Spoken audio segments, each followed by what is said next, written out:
Hola de nuevo, ya estamos grabando aquí una vez más. Y hoy tocó hablar de un tema un poco especial y creo yo relevante, que es el de qué es la filosofía. En el video pasado pudimos hablar un poco, bueno, en el antepasado más bien, o en el primero, yo no me acuerdo, pudimos hablar un poco acerca de la distinción entre un licenciado en filosofía y un filósofo. Si les interesa, pueden ir a verlo. Pero aquí vamos a tomar en cuenta la filosofía en general y las corrientes que existen en la filosofía. Porque creo que esto es importante. En principio, pues porque la filosofía realmente eh, es básicamente el propio pensamiento humano reflejado en sistematizaciones teóricas, así como lo es para la física, para la ciencia, para la química, para las matemáticas. Pero digamos que en la filosofía pasa algo interesante, y es que este saber es, digamos, el primordial, el fundamental, aquel que surge cuando rescatas todas las generalizaciones de todo el conocimiento, de todas las áreas. En general, la filosofía es el simple pensar, divagar, teorizar, explicar todo acerca de la realidad. Inclusive algunos dicen que podría ser el propio hecho de experimentar.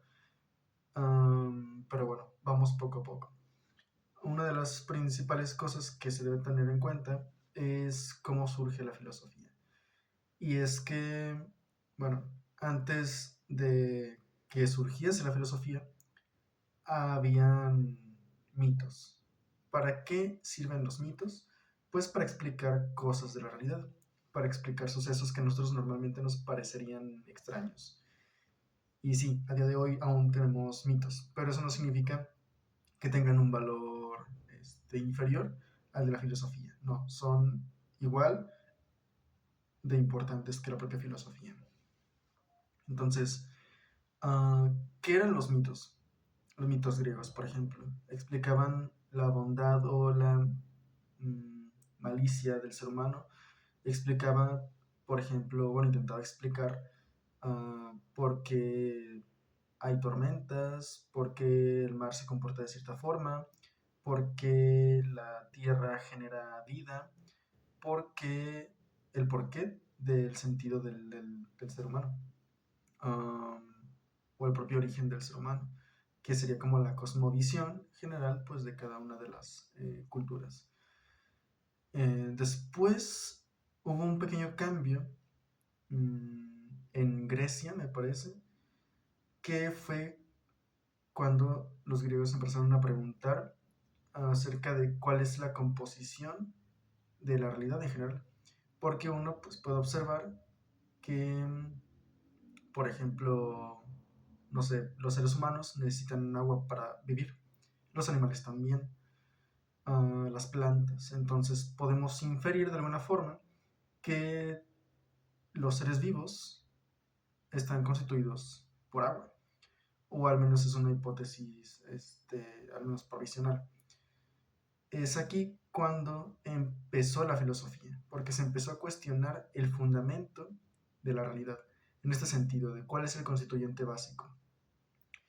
En sus primeros inicios, pues una de las opciones fue el agua, otra fue el fuego, eh, otra fue, digamos, el infinito o algo así. Esto va a ser divulgación, más que nada. Y después intentaré ahondar más en estos problemas más específicamente, pero por ahora dejémoslo así, como mera divulgación acerca del surgimiento de la filosofía. Um, y bien, tenemos esto con los presocráticos, que sería Tales de Mileto, Anaximandro, Anaxímenes. Y después empezó a formalizar un poco más la filosofía en escritos. Antes se pensaba que pues, los escritos no eran tan relevantes, um, pero después se dio un pequeño giro um, hacia la escritura. A esto se le llama logos. Logos significa palabra o escrito, estudio también significa. Cuando nosotros decimos psicología, hay, por ejemplo, psicos de mente o alma y logos de estudio o palabras lógica en general, por ejemplo. Entonces, a partir de ahí podemos notar esa pequeña distinción, que es que ahora hay textos intentando explicar el mundo. Aquí es cuando viene Aristóteles y Platón. Bien, Platón nos comenta un poco, ya no sobre la constitución fundamental en términos físicos o al menos del comportamiento físico de naturaleza, sino más bien de qué es aquello que es real en sí mismo, que por ejemplo, diríamoslo así, lo realmente real, porque claro, podrían existir como cosas que son reales a la vista, pero que no necesariamente tienen que ser de esa forma. Es decir, ahí ya Platón nos está diciendo que nuestros sentidos nos pueden engañar. Entonces Platón en el Teeteto, me parece, habla acerca del conocimiento, por ejemplo, y trata de cuestionarse cuál es el conocimiento real de la realidad, qué es lo que realmente podemos estar seguros de ello.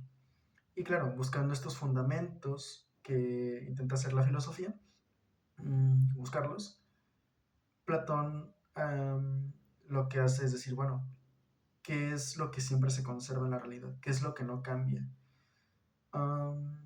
Aquí Platón dice, bueno, yo puedo observar una manzana, yo puedo observar un árbol, la vida de un ser humano, todas se deterioran, todas las cosas se deterioran. Entonces sabemos por la experiencia que todo perece, todo va hacia la muerte, digamos, pero no se acaba ahí. Baja, digamos, la semilla del árbol, baja el fruto, el cuerpo llega a la tierra de nuevo y vuelve a surgir vida. Entonces, de todo ese proceso, ¿qué es lo que se conservó? Platón aludía al conocimiento, es decir, a mi idea, por ejemplo, de manzana, a mi idea de árbol, a mi idea de ser humano. Aunque yo no esté experimentando la manzana o el árbol en sí mismo, yo puedo tenerla en mi mente, puedo recuperarla. Una vez visto, pues puedo pensar en ella. Entonces Platón, ¿qué dijo? Bueno, este pensamiento, este conocimiento que yo poseo, eso es lo verdaderamente real. ¿Por qué? Porque no cambia. Es decir, los conceptos no cambian. Más allá de la idealización que se tiene pues, de Platón, de que pues, está en el mundo de las ideas y está lejano. No, no, no. Más bien es una de las cosas más cercanas que tenemos. ¿Por qué? Porque es el propio conocimiento, son las propias ideas, la propia experiencia surgida a partir de propios pensamientos, sin necesidad de acudir a la experiencia externa. Entonces ahí Platón encuentra pues este punto, ¿no? Que sería el fundamento primero de la filosofía. Ahora, llegamos con Aristóteles. Aristóteles hace ya con un poco más de, ¿cómo decirlo?, estructura, su planteamiento. En Platón tenemos diálogos. ¿Por qué? Porque Platón comenta sus hipótesis, sus teorías, y otra persona lo atiende a su diálogo, atiende a su tesis. Y después ahí empieza un pequeño debate. Hay algunas veces que se llega a una conclusión, hay veces que no. La mayoría de las veces no se llega a una conclusión. Sin embargo, eso no significa que el conocimiento sea nulo. ¿Por qué? Porque a partir de las propias preguntas, ahí se está rescatando información y se está sistematizando pues los planteamientos de Platón, aunque no haya como tal incluso un, ¿cómo decirlo? Aunque Platón no vaya hacia un lado o hacia el otro, sí que se notan las tendencias que sigue Platón. Y pues en algunas veces pues sí da de respuesta y forma parte pues de su propia sistematización, como lo es el mundo de las ideas. Después profundizaremos más en Platón. Y bueno, siguiendo con Aristóteles, él plantea pues un hilemorfismo. Es decir, hay una comparación, hay una distinción entre forma y materia. Ahí ya Aristóteles dice, bueno, hace una comparación, bueno, hace una división entre el conocimiento que posee y también con la propia materialidad de las cosas. Entonces creo que se va notando un poco hacia dónde quiere ir esto de la filosofía, ¿no? Que realmente es un poco, es muy parecido a todo lo que quiere hacer la ciencia en general. Y creo que todo ser humano, que es entender propiamente la realidad, sea la experiencia que sea. Por ejemplo, la religión explica a su manera, con sus propias herramientas, la realidad. La estética, la moral, la ética, el arte en sí mismo. Hay corrientes de pensamiento que no intentan explicar nada, que más bien te dicen, oye, no hay una explicación como tal. ¿Qué más? La metafísica es un punto interesante, porque aquí la metafísica lo que intenta es, ok, la filosofía es en general de las cosas, ¿no? Se plantea la cuestión, por ejemplo, de qué es la realidad. Ahí, por ejemplo, estaría estudiando un objeto, que es la realidad. Pero, ¿qué pasa? También la filosofía puede estudiar a otras áreas del conocimiento. Puede estudiar cómo funciona la física, cómo funciona la química, cómo funcionan mmm, las matemáticas, por ejemplo. Entonces, aquí se dice que la filosofía es un conocimiento de segundo orden. Es decir, que primero hay un orden en el que se sistematiza cierto conocimiento, que por ejemplo podría ser la física, la química o las matemáticas, y la filosofía lo que hace es ver cómo funcionan las teorías, um, ya sean metafísicas o ontológicas, ahora le voy a responder eso, en cada una de las áreas. ¿Qué significa metafísica? Muchos dirán, bueno, más allá de la física, etcétera, o incluso estos cursos extraños, que pues no los recomiendo nada. La metafísica, ahora sí lo que hace es decir, bueno, filosofía, tú te encargas de las cosas en general, del conocimiento en general, del propio pensamiento humano o del acercamiento hacia la realidad. Pero, ¿qué pasa con la metafísica? Dice, bueno, ¿qué es el ser? Y aquí la metafísica pregunta, ¿qué es el ser en cuanto ser? ¿Esto qué significa? Parece redundante, pero no lo es. Es que hasta a mí me cuesta explicar un poco esto. Pero ok. ¿Qué es el ser en cuanto ser? Ok. Veamos primero qué pasa con la medicina. La medicina estudia, digamos, ciertas características con ciertas definiciones. Es decir, la medicina tiene su área de investigación. Después las matemáticas tienen su área de investigación. Y después la física tiene su área de investigación, cada una con sus definiciones. ¿Qué es, por ejemplo, el movimiento en física? Bueno, el movimiento en física responde a los fotones, a las moléculas, perdón, a las partículas, etc.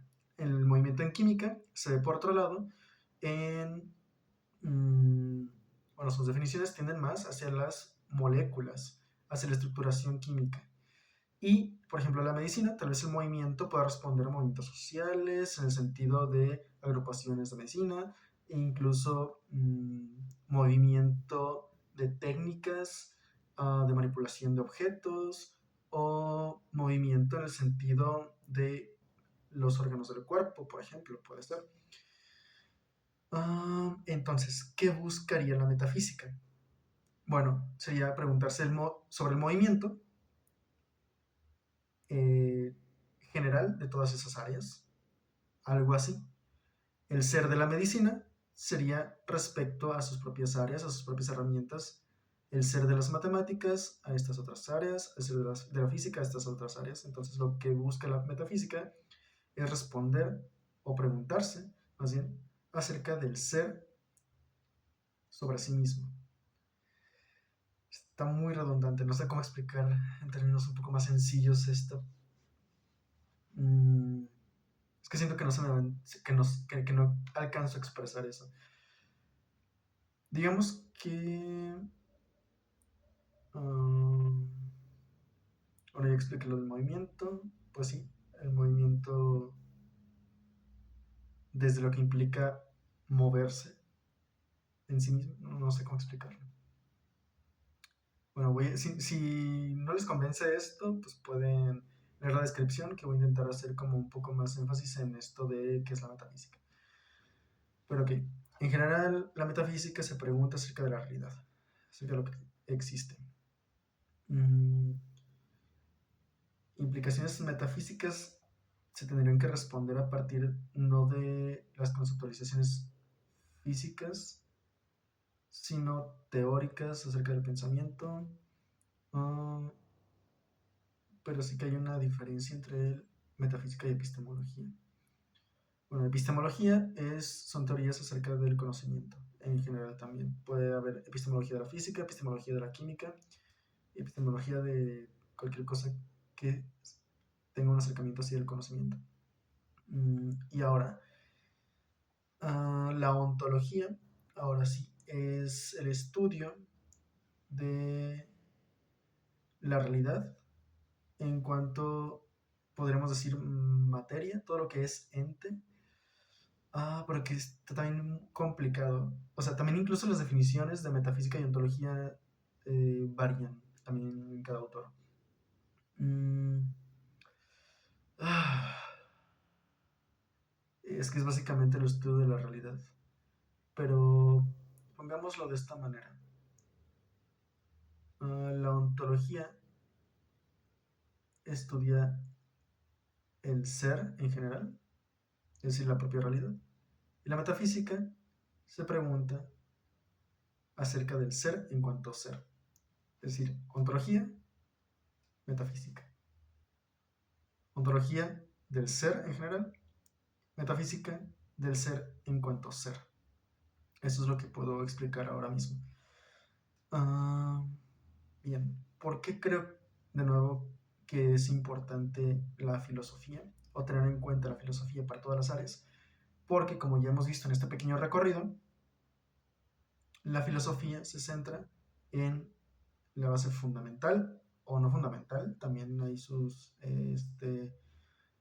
acercamientos epistémicos, epistemológicos. Después contaré también al respecto de esto, no se preocupen, en otro video. Pero aquí lo que pasa es que encontramos filosofía en todas las áreas del conocimiento. A esto quería llegar. Que realmente la filosofía no es simplemente divagar sobre cosas, sino intentar estructurar de manera racional o pues dentro de un cierto marco teórico una serie de conocimientos, ya sean física, química, de nuevo matemáticas, biología, lo que ustedes quieran. Yo defino a la filosofía como aquello que estudia todo lo que existe, incluyendo la existencia misma. En otras palabras, estudiar filosofía implica estudiar todo, incluyendo esa propia palabra, ¿qué significa todo? Es el cuestionarse, intentar responder, intentar problematizar el mundo y la realidad. Entonces, pero claro, de manera rigurosa. Piensen, por ejemplo, me van a decir, bueno, ya existe la ciencia. ¿Qué diferencia hay entre ciencia y filosofía? Bueno, aquí hay algo importante. Y es que la ciencia estudia, pues, todo lo, digamos, material, pero la ciencia no estudia el propio pensamiento humano, no estudia los argumentos, la ciencia no estudia la sensación subjetiva, la ciencia no estudia el arte, la ciencia no se estudia a sí misma. La ciencia, aunque tiene sus métodos, sus metodologías, realmente no son tan rigurosas como pensamos. Y con esto no quiero abrir puertas al esoterismo, ni mucho menos, ni a teorías conspiranoicas, sino que realmente lo que subyace en la ciencia es la filosofía. ¿Por qué? Porque los científicos tienen que utilizar palabras. El simple hecho de que los científicos tengan que utilizar conceptos o definiciones, o que se pregunten por qué es algo, ahí ya hay filosofía. Porque se está intentando responder a ciertos hechos, a ciertas realidades, a ciertos argumentos. Les voy a contar algo importante, y es que a medida que hemos observado cómo se comporta la ciencia, o cómo se han descubierto ciertas cosas del universo, um, la filosofía ha observado en este comportamiento algo interesante. Y es que no hay un marco de referencia uh, tajante en el cual esto es ciencia y esto no. Esto se le llama el problema de la demarcación. Hay un problema, y es que no sabemos exactamente qué es ciencia. En algún momento los griegos definieron al pensamiento, al conocimiento como ciencia, episteme. Pero eso no era la ciencia que hay actualmente.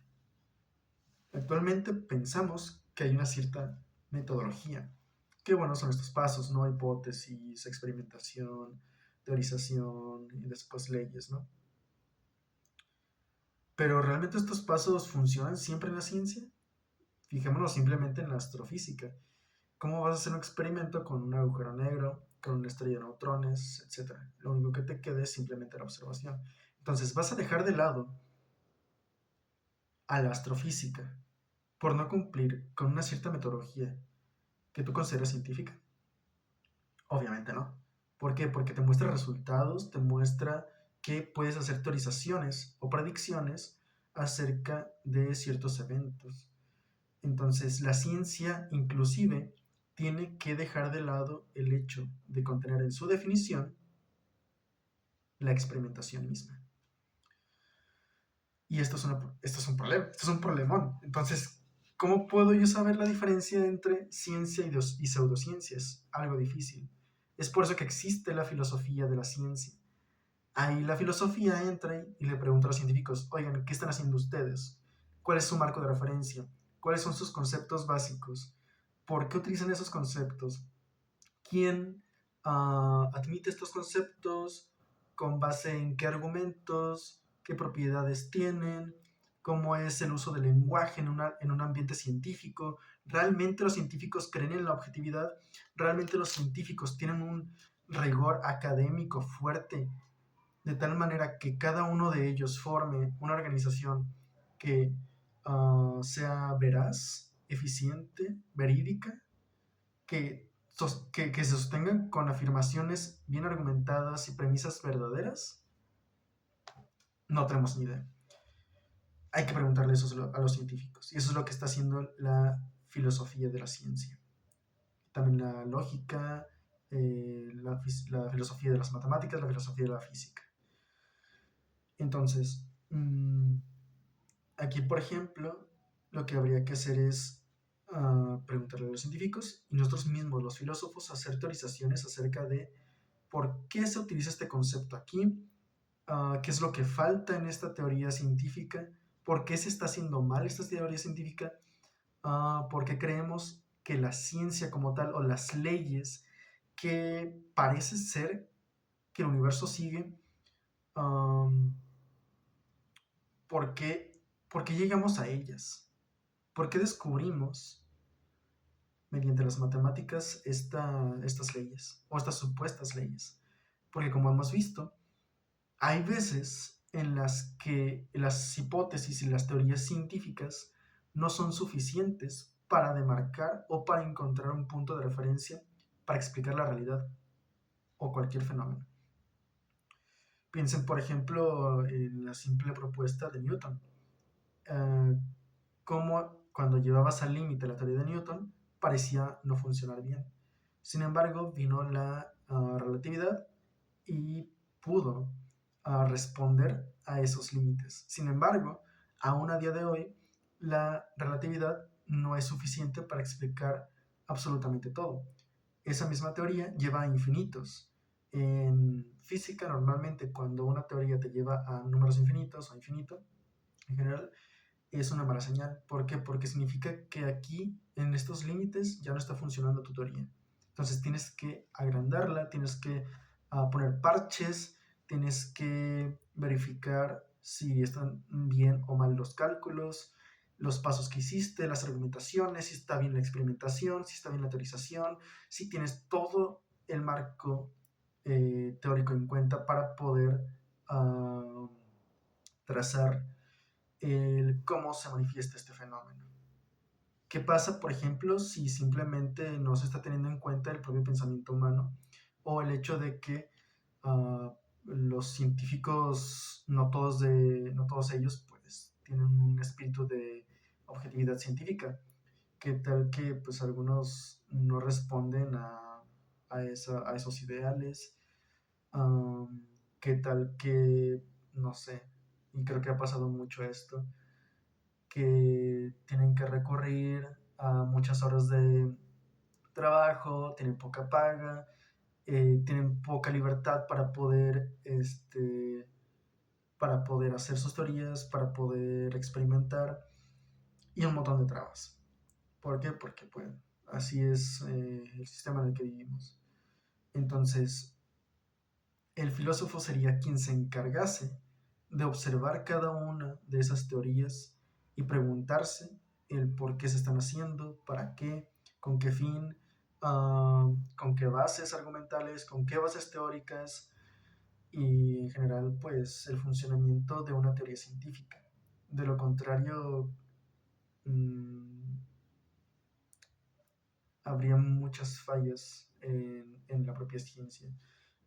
O al menos habría una persona dentro del campo científico que buscaría responder estas preguntas. En cuanto tal, ya estaría haciendo filosofía, ya sería un filósofo actuando para resolver una problemática. En este sentido, bueno, creo que ya intentando acabar de dar una exposición, teniendo en cuenta pues la ciencia, que es una de las cosas que más importancia le hemos dado en la actualidad, y su diferencia con la filosofía.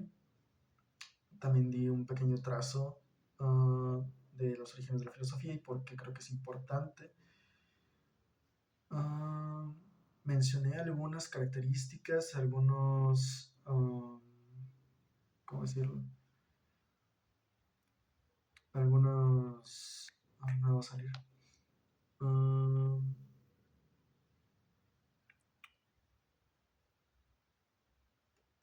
Algunos temas de filosofía que son importantes.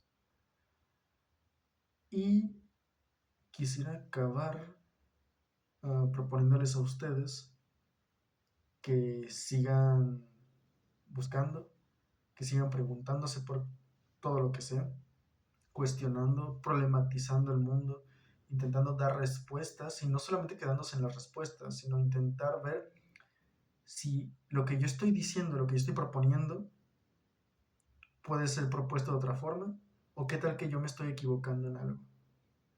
Ahí ya estaríamos intentando ser críticos y debatir con nosotros mismos. O también expresar las ideas y que otras personas critiquen lo que estamos diciendo. En filosofía es muy importante criticar. Si no se critica, si no se hace un análisis externo, probablemente podríamos quedarnos incluso en nuestro propio pensamiento pensando que lo que decimos, lo que argumentamos, es la verdad total. Y como se ha comprobado muchísimas veces en filosofía, eso no es práctico, eso no te lleva a muchos lados, no te lleva a absolutamente ningún lado. Entonces, si ustedes, por ejemplo, llegan a tener algún cuestionamiento acerca de lo que yo estoy diciendo, adelante, por favor, critíquenlo. Y sean fuertes, duros con las argumentaciones. Pregunten, por favor.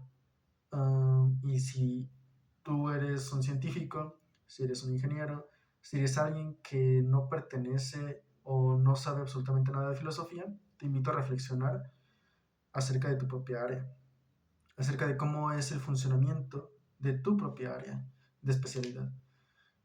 Si eres científico, pregúntate cómo es que se hace ciencia, si es realmente lo correcto, lo idóneo, si, por ejemplo, en medicina es correcto tener ciertas comportamientos con los pacientes, si se llevan a cabo bien las cirugías, o si eres ingeniero, por qué se está construyendo de esa forma algo. Uh, en fin, tampoco es que yo sepa de todo. Pero bien, los invito pues a reflexionar un poco acerca de cualquier cosa y cuestionarlo y ser críticos con ellos, incluso con ustedes mismos, que es lo más importante. Y nada, creo que eso sería todo. El objetivo creo que ya fue finalizado, ya fue explicado, que sería pues una importancia de la filosofía con respecto a la ciencia, eh, ver sus matices y pues nada, muchas gracias por ver esto. Adiós.